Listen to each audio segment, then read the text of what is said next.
Israel America సైనిక స్థావరాలున్న Gulf దేశాలపై Iran ప్రతీకార దాడులకు దిగింది. ఇందులో భాగంగా బహ్రెయిన్లోని మనమాలో ఉన్న అమెరికా నౌకాదళానికి చెందినటువంటి 5వ ఫ్లీట్ బేస్పై క్షిపణులు డ్రోన్లు ఉపయోగించింది. Bahrain air defence system 60 missiles 34 డ్రోన్లను మధ్యలోనే అడ్డుకొని కూల్చివేసింది. కానీ కొన్ని బేస్పై పడ్డాయి. వాటి పేలుడు ప్రభావం వల్ల ఒకరు మరణించారు.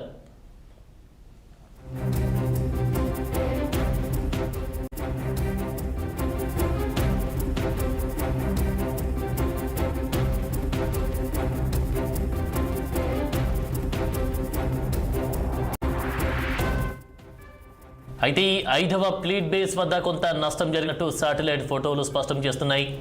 ఆ బేస్ నుంచి పొగలు ఎగిసిపడుతున్నాయి. బహ్రెయిన్ పోర్ట్లో ఒక నౌక హిట్ అయి మంటలు అంటుకున్నాయి. అయితే సిబ్బంది వెంటనే వాటిని ఆర్పేశారు. నౌకలోని సిబ్బంది అంతా సురక్షితంగా ఉన్నారు. అక్కడికి సమీప ప్రాంతాల్లోని ఎత్తైన భవనాలు, హోటల్స్, షాపింగ్ సెంటర్లు, ఎయిర్పోర్ట్లపై కూడా మిసైల్స్, డ్రోన్లు అటాక్ చేశాయి. దీంతో కొన్ని బిల్డింగ్స్ దెబ్బతిన్నాయి.